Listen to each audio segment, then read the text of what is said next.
Cognizant to the needs of our learners, parents, and teachers, the Department of Education provided us with powerful tools for productivity that will allow us to foster critical thinking skills, problem-solving skills, communication and collaboration skills to be compassionate, responsible global citizens. Join us and discover new ideas in our series of professional development training program with the ICTS Edtech Unit and Microsoft Education Philippines. Together, we will equip our learners and empower our fellow educators for a dynamic future. Para sa bata, para sa bayan, at para sa guro. Sulong Edukalidad.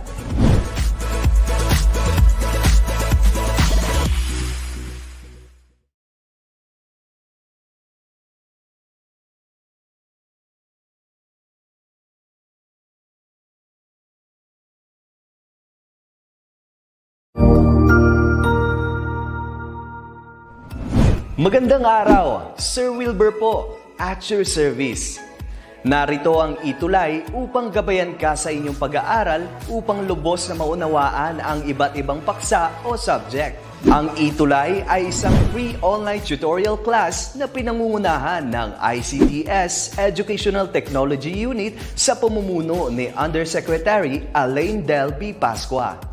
Ang programang ito ay hindi lamang para sa mga bata, kundi ito rin ay magsisilbing gabay sa mga magulang at mga guro kung paano nila ituturo o gagabayan sa bawat asignatura ang kanilang mga anak o mga estudyante.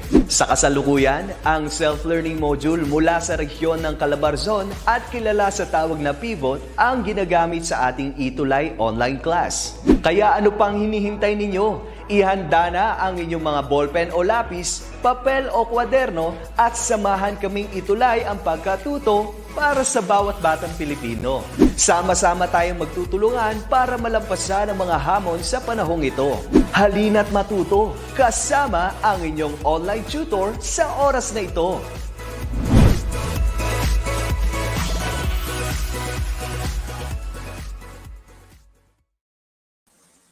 Ayan! So magandang buhay po sa ating lahat. Welcome sa ating week number 4 ng ating ETUlay session dito sa asignaturang General Mathematics. Ayan, kumusta po kaya ang lahat ng mga manonood natin? 'Di ba? Kaibilis, no? Nasa kalagitnaan na po tayo ng ating 4th quarter session. Ayan, bati-bati po muna tayo. Don't forget to, of course, share and like our ETUlay session para para ngayong araw ng Biyernes. So ngayon po, ang ating asignatura or subject ay ang Senior High School General Mathematics. Ayan, ngayon po ay araw ng Biyernes. At tayo nga ay nasa ika-4 na linggo na ng 4th quarter. Ayan, at tuwing 4:40 p.m. to 5:20 p.m., tayo po ay magsasama-sama tuwing araw ng Biyernes nga.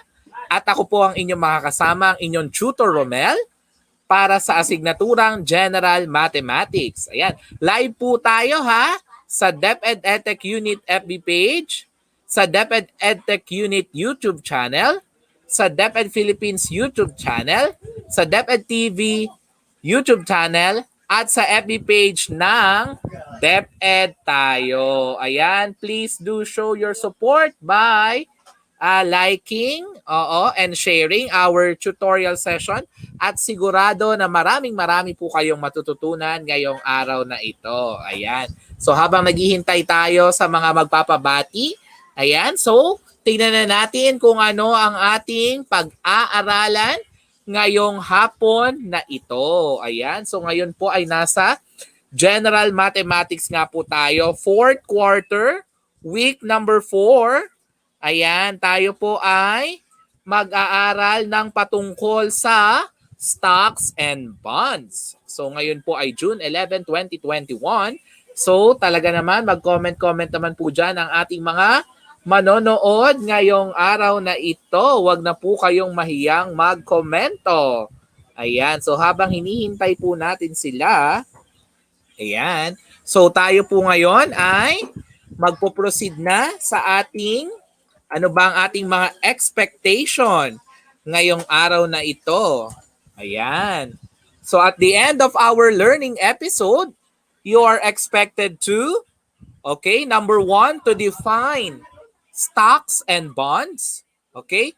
Number 2 is to understand the importance of stocks and bonds. And number 3 is to solve problems involving stocks and bonds. Siguro nahihiya pa pong mag-comment yung iba kasi talagang malamig ang simoy ng hangin ngayon. Ayan. So kung naandyan po kayo, pakigalaw po ang inyong mga keyboard at don't hesitate to comment po. Ayan, para naman magkaroon tayo ng maraming engagement ngayong araw na ito. Ayan, shout out rin sa lahat ng mga taga-division of Pasig City kung saan po ako nagtuturo. Ayan, shout out rin sa lahat ng mga mag-aaral sa San Lorenzo Ruiz Senior High School. Ayan, nawa magkomento sila. Lahat ng mga batang Pasig na ngayon ay talagang kumukuha ng asignaturang General Mathematics kasi karamihan sa ating mga division, di ba, nakuha na nila yung General Mathematics noong first semester. Ngayon naman, ang mga taga-division ng Pasig City, ngayon pa lang nila kinukuha ang General Mathematics. Ayan. So, tara na at halina't matuto tayo ngayong araw na ito. Ayan. So, we're going to start with the definition. Kasi nga, sabi dito, di ba? At the end of our learning episode, we should be able to define stocks and bonds. Ayan. Okay. So, let us proceed. Ayan. With the different definition. Ayan. So, ano bang mga definition ng ating makikita po ngayon dito? Okay. So, first and foremost, let us define stocks. Okay. Ano po ba kapag sinabing stocks? So when we say stocks, ayan, nais ko po pala munang magpasalamat sa DepEd Commons na naging reference ko para sa ating PowerPoint presentation ng ating ETUlay session ngayong araw. Okay, so pag sinabi nating stocks, it is a portion of the company's ownership which are sold to investors in order to acquire or increase funds. Ayan nga po. Sige nga po, mag-comment naman po kayo kung kayo po ay may iba pang idea about stocks. Ayan. So yan ang pinag-aaralan tuwing 4th week ng General Mathematics. How about the dividend? Siyempre, hindi ka naman basta-basta lang mag-i-invest nang wala kang mapapala. Okay? So yun pong mapapala natin when we invest is what we call the dividends. Okay? So it is what we call the share in the company's profit. If you own stocks of the company, you will gain profit, okay, via dividends. Okay? So yung mga nakukuha nating profit via stocks, okay, that we invest from a certain company is what we call the dividends. Okay? Next definition po tayo. Okay, how about stockholders? When we say stockholders, the buyers or owners of the stock. O, di ba? Kung hilig mong mag-buy or mag-own ng stock, ang tawag sa'yo ay stockholders. So, there are two types of stockholders, the common and the preferred stockholders. Okay? Next, how about the stock market? So, when we say stock market, it is a place where stocks can be bought or sold. The stock market in the Philippines is governed by the Philippine Stock Exchange. Okay? Here, the prices of the stocks changes every day and even within the day. Ayan. So kung okay ba po tayo, pa-comment naman po. Ayan, ng like. Okay? Or ng emojis. Ayan. So wag na po tayo mahihiyang mag-comment. Ayan, so habang hinihintay po natin ang comment ng iba, ayan, binabati po natin ang lahat ng mga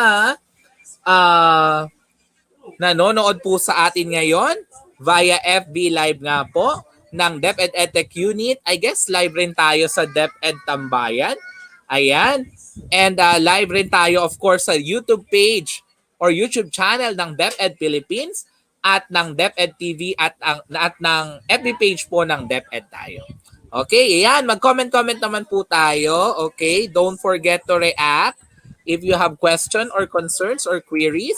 Okay, mamaya magsosolve po tayo ng different word problems involving stocks and bonds. Okay, how about bonds? Let us continue our definition po, no? When we say bonds, it is a type of long-term investment sold by corporations, okay, or the government wherein the purchaser becomes the lender or a lender of the company.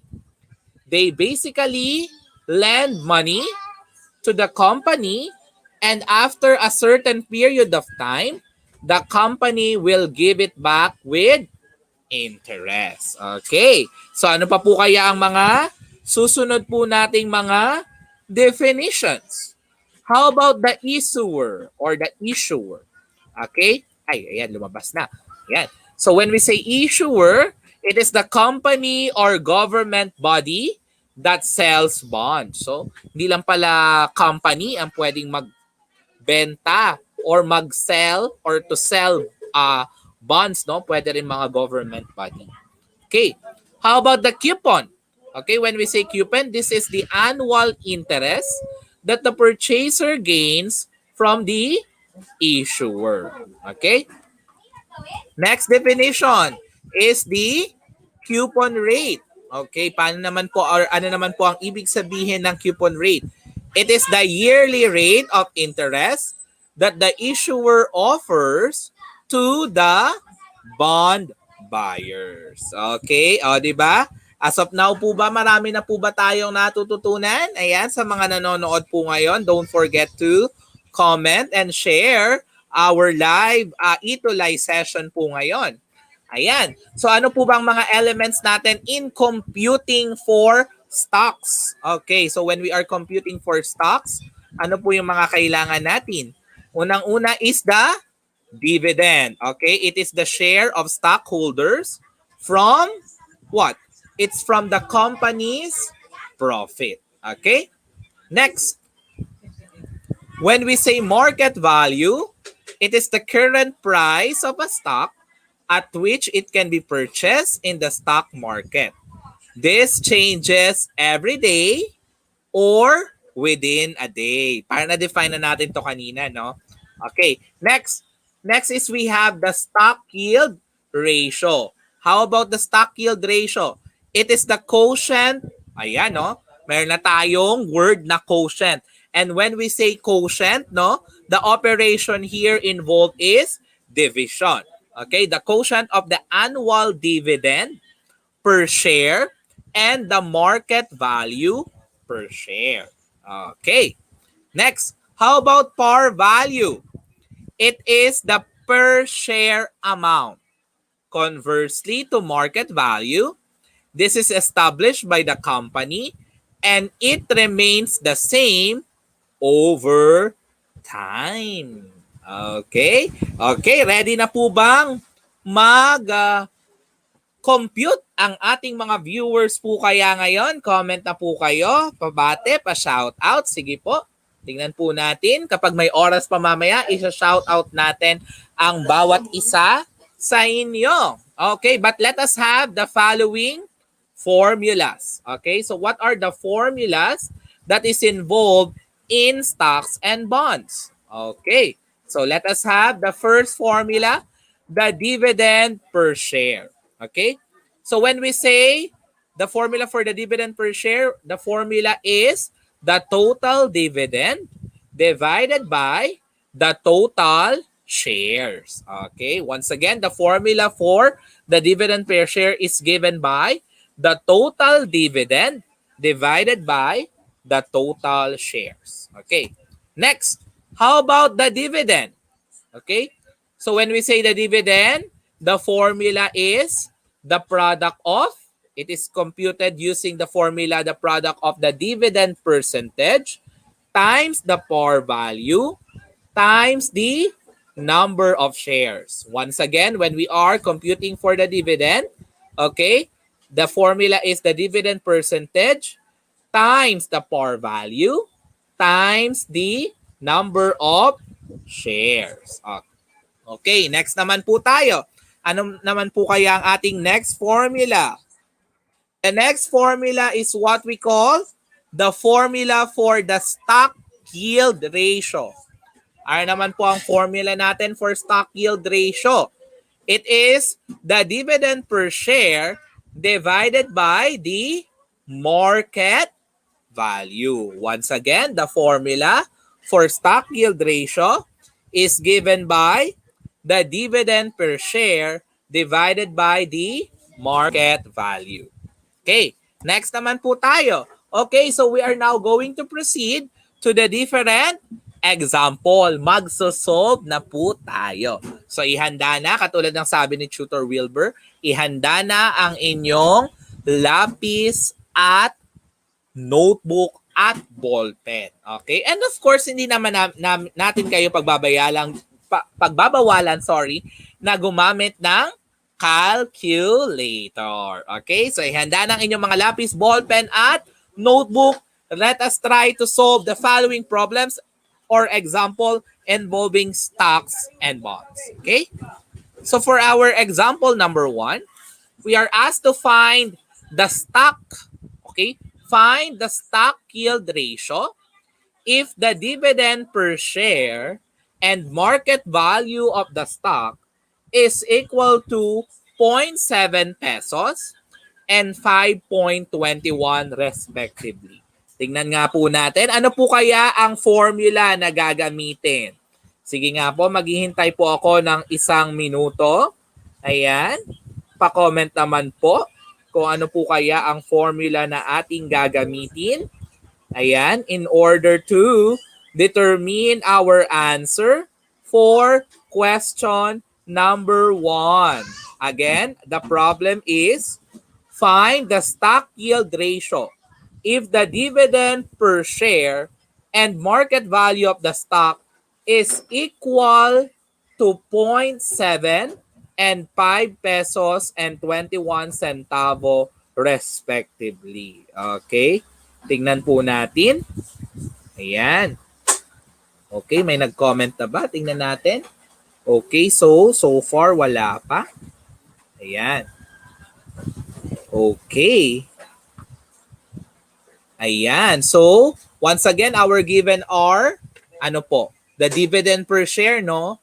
And the market value of the stock. Okay? Ayan. Sige nga po. Okay. Habang naghihintay tayo ng inyong mga kasagutan, sige po. Okay. Okay. Siguro ay talagang busy ang ating mga manonood at di pa sila makapag-comment. Okay, sige. Mga silent viewers. Okay, sige. Mga silent viewers tayo ngayon. Okay, sige po. Okay. Ay, ano nangyari? Okay, sandali. Escape ko po muna. Ayan. Okay. So we have here the formula for the stock yield ratio. Okay. That is equal to the quotient of the dividend per share and the market value. So, afterwards, we can identify the given, no? Okay.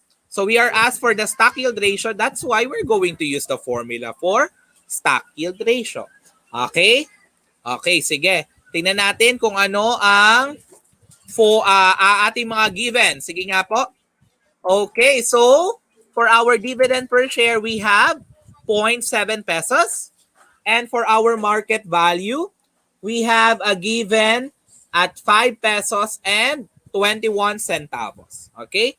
So using our calculator, we can arrive with our answer, 0.13, or bakit Tutor Romel naging 13%?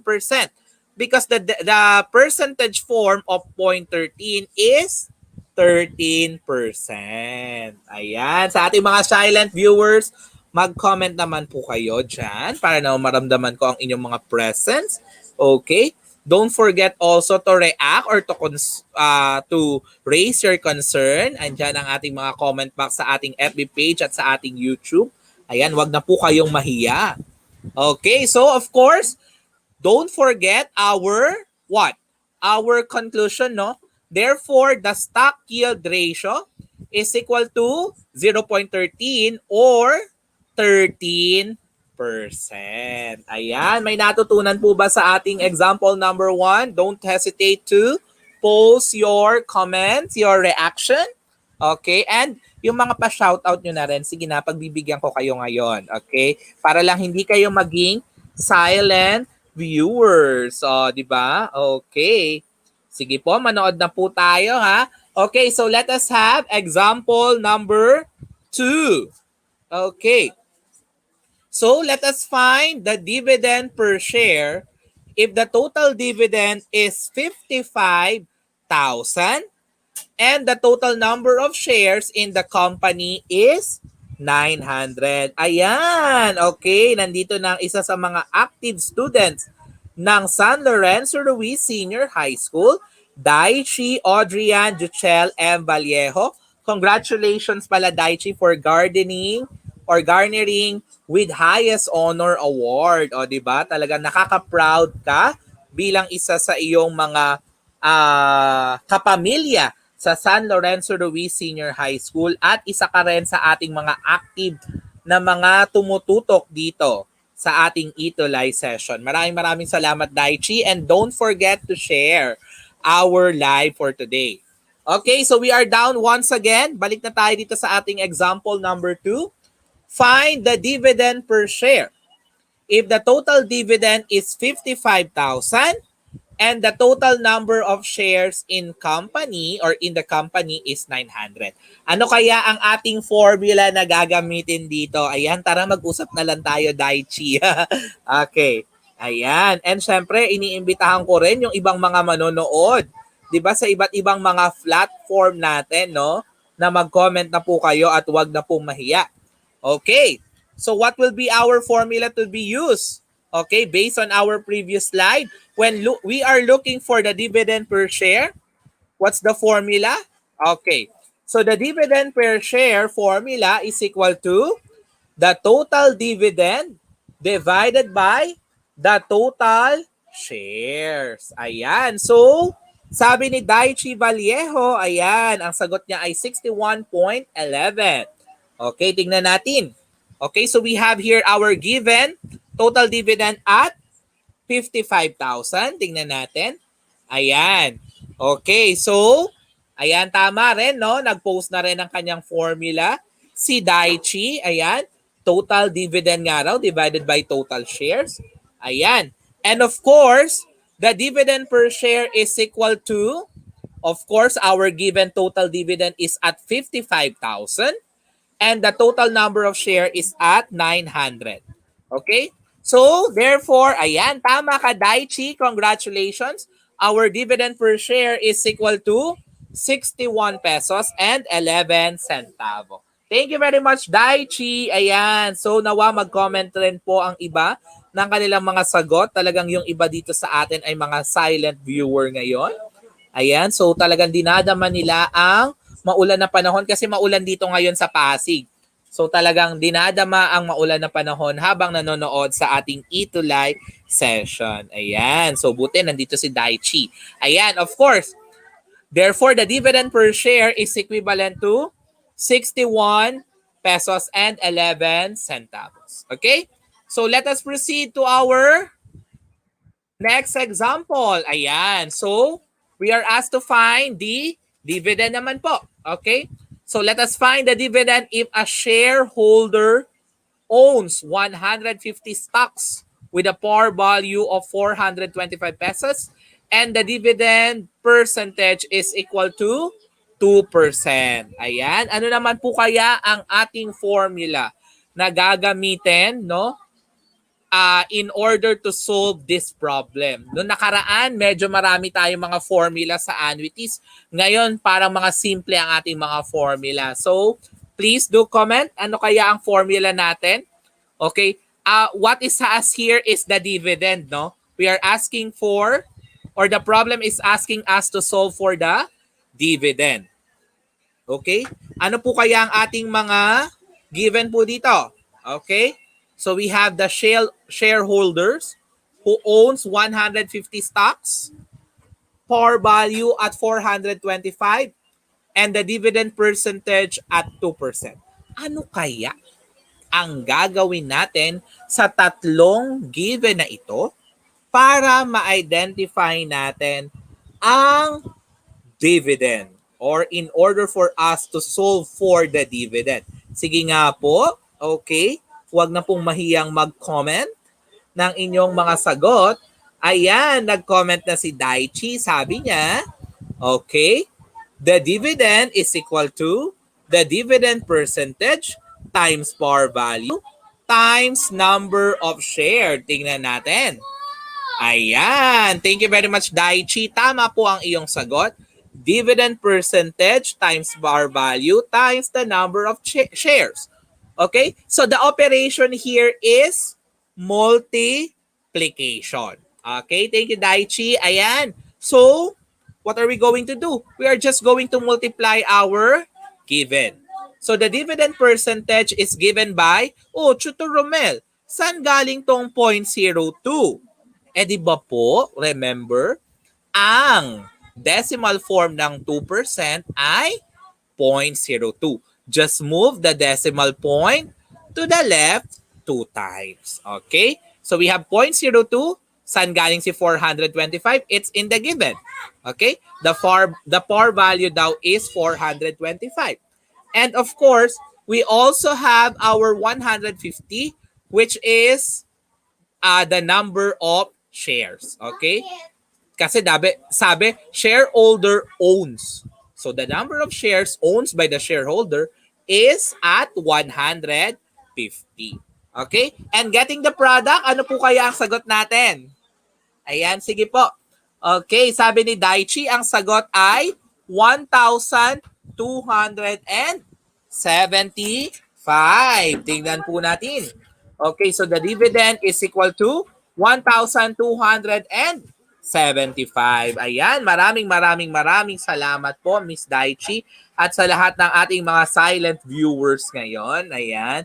So nawa ay wag na po kayong mahiyang mag-comment sa atin pong ETUlay live session ngayon. Okay? Para na ma-acknowledge natin ang inyong presence. Di ba?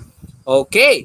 So let us proceed to our next example. Of course, don't forget our conclusion. Therefore, the dividend the shareholder will receive is equivalent to 1,275. Ayan. Congratulations, Daichi, and thank you very much for participating. Okay. So, let us now proceed to the computation for bonds naman. Okay, ano po ang mga kailangan natin in computing for bonds? Okay. Sige, tingnan po natin ang ating mga definitions po dito. Of course, we need the price of a bond. Okay? So, when we say price of a bond, it is the cost of the bond in its purchase time. Once again, when we say price of a bond, it is the cost of the bond in its purchase time. Okay. Next naman po, the par value or the face value represented by F. Once again, when we say par value or face value, it is represented by F. It is the amount payable on the maturity date. Okay. So let's proceed. How about coupon? When we say coupon, it is the interest that bondholder received during the time between purchase date and maturity date. It is usually received semi-annually, no? Ayan, natandaan po natin, highlight on, it is being received, no? According to our PowerPoint presentation, coupon is usually received semi-annually.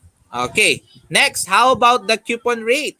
Okay, when we say coupon rate, it is like the interest rate per coupon payment period. Okay, once again, when we say coupon rate, it is like the interest rate per coupon payment period.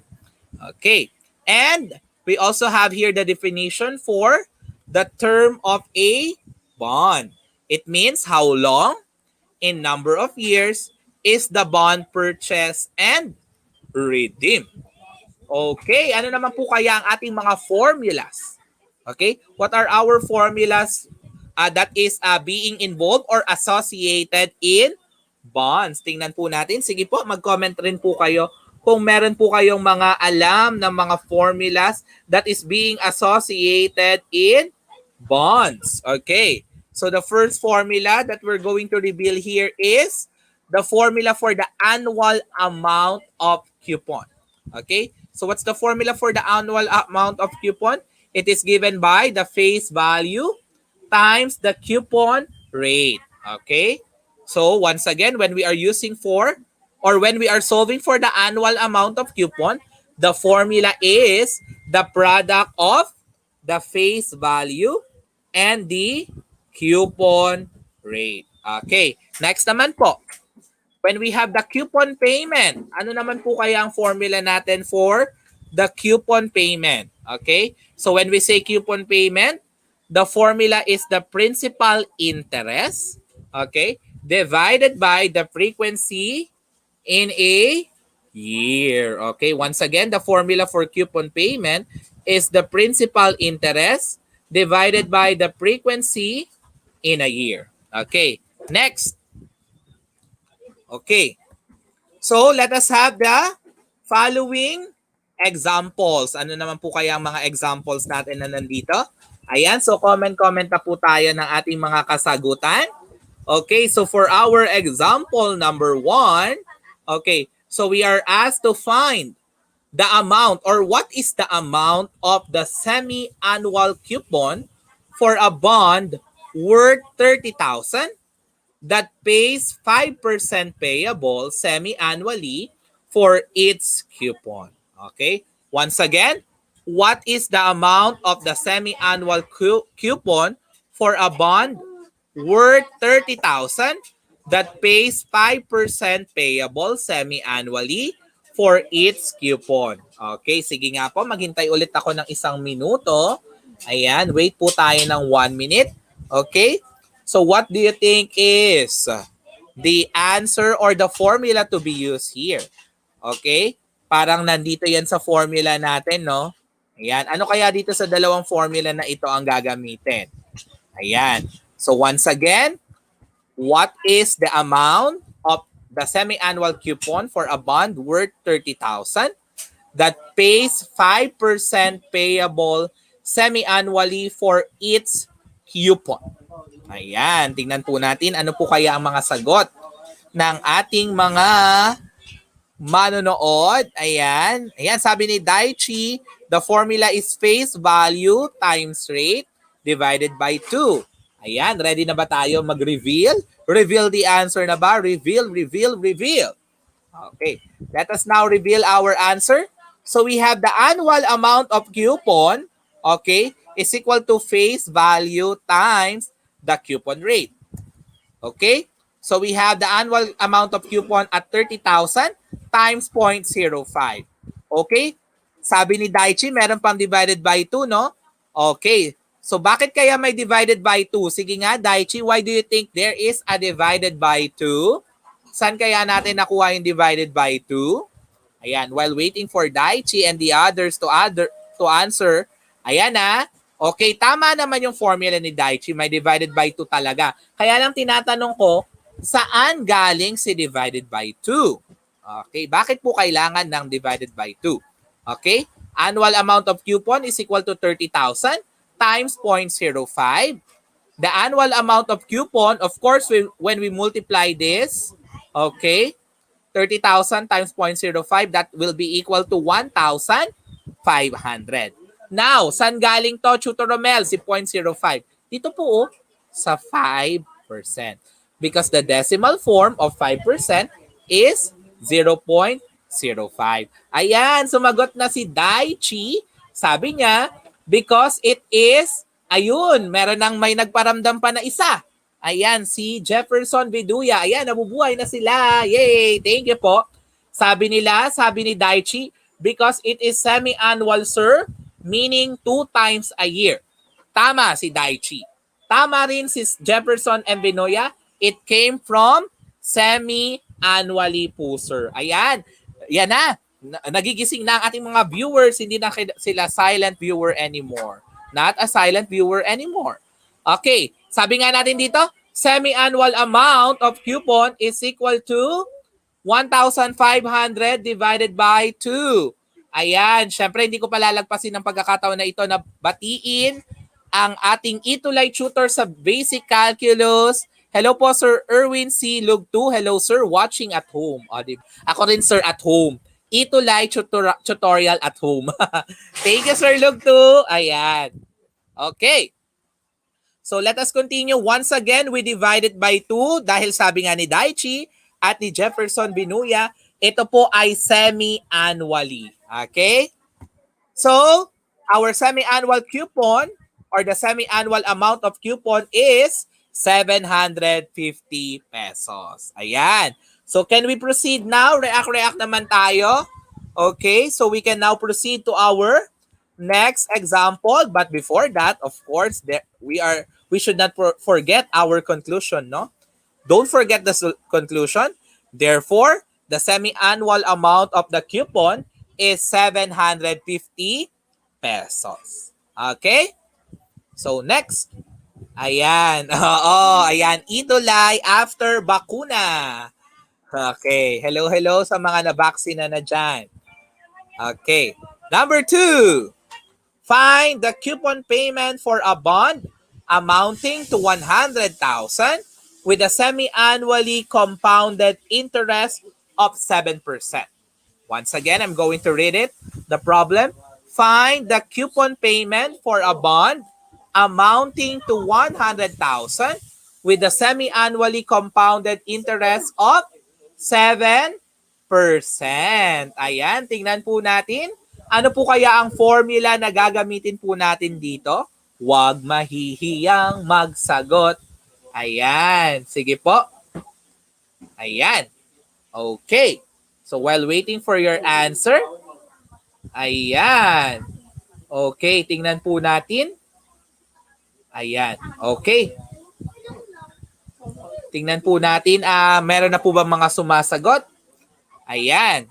Okay, so what do you think will be the formula to be used here, no? In solving for or in finding the coupon payment. Ano po kaya ang ating coupon payment?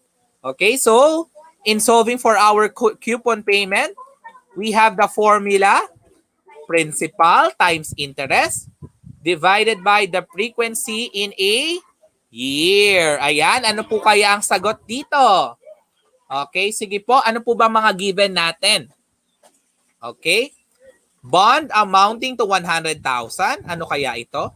Semi-annually compounded interest of 7%. Ano kaya ang ating principal dito? What's our interest and what's the frequency in a year? Sige po, wag na po tayo mahiyang mag-comment. Ayan. So while waiting sa atin pong mga comment, ayan, i-reveal na natin ang ating answer. Ayan, okay. So we have, okay, the coupon payment is equal to 100,000. Ayan. Okay, 100,000 times 0.07 times 2. Okay, so 100,000 is considered as our principal. Okay? Our interest is at what? It's at 7%, or in decimal form, it is given by 0.07. Ayan. So, nagko-comment na si Daichi. Thank you very much, Daichi. Okay. So, we also have 2. Tutor Romel, saan po galing si 2? It came from what? Semi-annually. Ayan. Diyan galing yan. Ayan. Thank you, Daichi, sa iyong pag-comment. No? The interest is at 0.07 and our frequency in a year nga is given by semi-annually. That's why it's 2. Okay? So using our calculator, okay, we can have 100,000 times 0.07 divided by 2. Ayan, sabi nga dito, di ba? The frequency in a year is equal to 2 because it is compounded semi-annually or 2 times a year. Okay? So, therefore, our coupon payment, 100,000 times 0.07, that is equal to 7,000. Divided by 2, that will be equal to 3,500 pesos. Okay? So, react naman po tayo dyan. kung kayo po ay nakakuha ng kaparehong sagot dito po sa ating example number 2. Okay, ayan, sumagot na si Daichi ng 3,500. Talagang nakakatuwa kapag meron tayong mga active na mga participants dito sa ating ETUlay session. Malayo man, magkakalapit pa rin tayo. Ayan, okay, di ba? Therefore, the coupon payment is 3,500. O, di ba? Okay, let's proceed to the next example. Okay? So we have here a certain corporation declared to give 50,000 dividend to common stockholders. If there are 800 shares in the company, or 800,000 rather, shares in the company, how much is the dividend per share? Okay? So what are our given here? We have our given dividend, okay, at 50,000. Okay? Or 50 million pala, no? 50 million. Okay? The total number of shares at 800,000. Okay, so what will be our working equation here? Okay, so we have our working equation at, okay, the total dividend divided by the total shares. Okay? So our solution, dividend per share is equal to 50,000 divided by 800, or sorry, kanina pa ako nagkakamali. This is 50 million divided by 800,000. Okay? So the answer is, ayun, 62.5. Thank you very much, Daichi. Next, of course, our conclusion, therefore, the dividend per share of the stockholders is equal to 62.5. Okay. Ayan. So let us proceed to, ayan, to our next example. Okay, so we have a corporation A with a current market value of 30 pesos, gave a dividend of 3 pesos and 50 centavos per share for its common stock. Corporation B with a current market value of 52 pesos gave a dividend of 8 pesos per share. Assuming all other things remain constant, in which corporation should you invest? Okay? Sige nga po, hintayin ko yung inyong answer while I am discussing this example here. So our given is, for Corporation A, we have the dividend per share at 3 pesos and 50 centavos. For the current market value, it is 30. Okay, no? It's clear here. For Corporation B, what is our dividend per share? It's 8 pesos. Okay? And the current market value is at 52 pesos. Okay? Ayan. So, what will be our working equation? Of course, we're going to solve for the stock yield ratio. It is given by the formula dividend per share divided by the current market value. Okay. So, the solution for Corporation A, ano po kaya ang sagot? Ayan, it is at 11.67%. And for Corporation B, it is 15.38%. So what will be our final answer? Therefore, you should invest at Corporation B because it has higher stock yield ratio than Corporation A. So ganun pala yun, no? Kailangan mag-i-invest tayo doon sa magbibigay ng higher stock yield ratio. Okay, now you know. Okay. So, next example. So we have here a corporation will get their coupon payment for the half of the year from Ayala Corporation. The bond has an interest of 5 point. Okay, ayan, sumagot na si Daichi from our example number 2. It's letter B daw. The bond has an interest of 5.46 yearly and a semi-annual coupon payment. The company allotted 6,500 pesos for the investment. They are hoping for the coupon payment of 150,000 or above. Will the company get what they wish for? Let us see. Our given, our principal, it's at 6,500,000. Sana all may 6,500,000, no? The interest is given by 5.46% or 0.0546. The interest or N is equal to 2 because the interest is compounded semi-annually or twice a year. Okay? And for our working equation, of course, the formula will be coupon payment is equal to the principal times interest divided by the frequency in a year.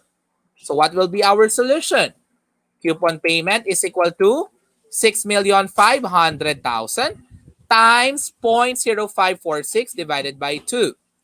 So our coupon payment therefore is at 177,450. Ayan, sabi ni Daichi, ang sagot niya ay yes. Okay, so therefore, yes naman talaga at sobra-sobra pa sa 150,000 na makukuha nila. No? Therefore, the company has surpassed their expected coupon payment as they acquired a coupon payment worth 177,450, which is greater than their target coupon worth 150,000 pesos. Okay? Now, we are ready to answer the following exercises. Okay. So, let us answer number 1, 2, and 3. What do you think are the answer for item number 1, 2, 3? These are used by the company to raise capital with the use of investor.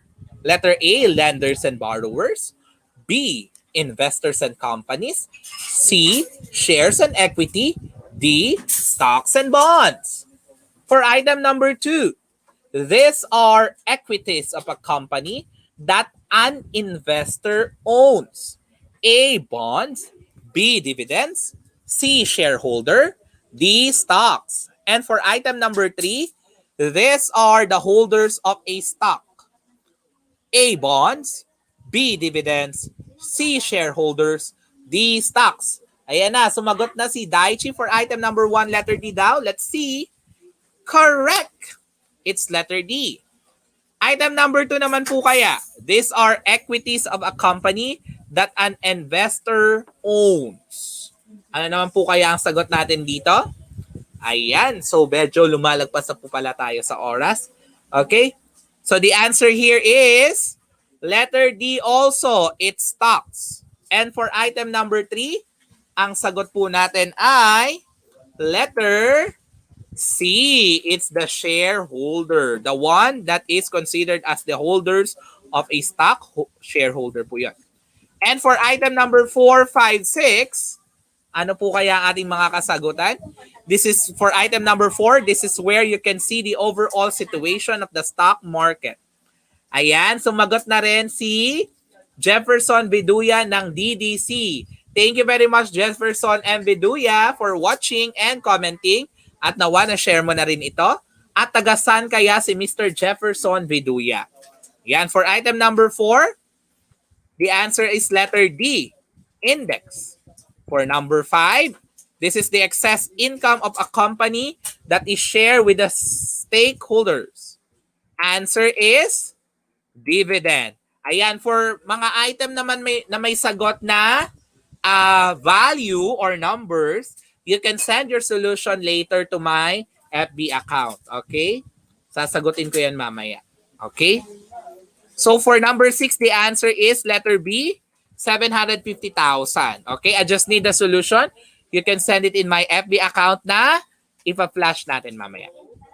Okay? For number 7, our answer is letter A. So bonds are debt that the company or government issues raise capital. Okay? And for item number 8, that is coupon. Okay? Coupon means periodic interest payment that the bondholder receives during the time between purchase date and company and maturity date. Okay?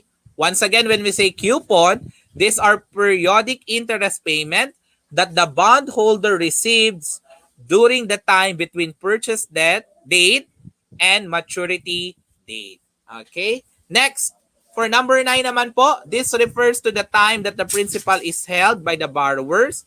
The answer here is maturity date. And for item 10, what is the coupon payment of the bonds? Where the principal is 1 million pesos and the interest is 7% that is issued semi-annually in the first year.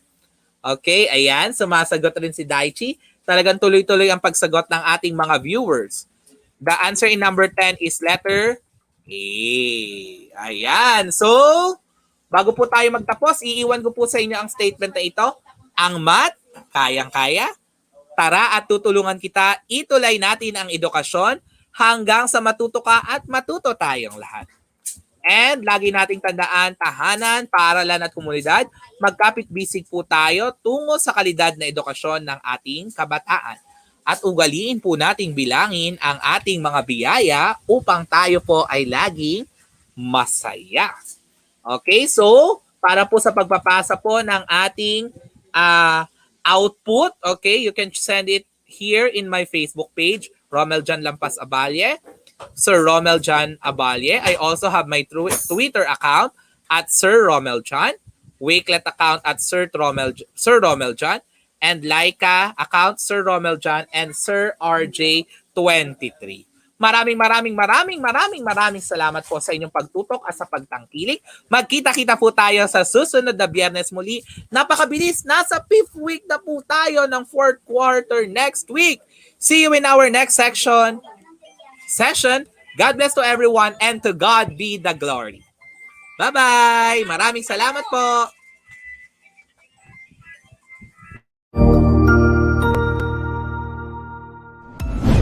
Sigurado ako na marami ka na namang natutuhan sa ating ETUlay tutorial session ngayong araw. Tandaan, ito ay hindi lamang para sa ating mga mag-aaral, kundi pati rin sa ating mga minamahal na guro at mga magulang na kaagapay natin para maituloy ang pagkatuto sa kabila ng nararanasang pandemya. Patuloy ding sumubaybay sa DepEd TV para sa mga araling ginawang video episodes. Mapapanood ito mula Lunes hanggang Sabado, alas 7 ng umaga hanggang alas 7 ng gabi sa inyong mga telebisyon. Abangan sa Lunes mula 1:00 ng tanghali ang iba pang aralin sa ating ETUlay free online tutorial session sa Science. I-like and subscribe at manatiling nakasubaybay sa ating ETUlay tutorial session sa DepEd Edtech Unit FB page at Educational Technology Unit channel sa YouTube at sa DepEd Tayo at DepEd Philippines social media accounts. Paalam!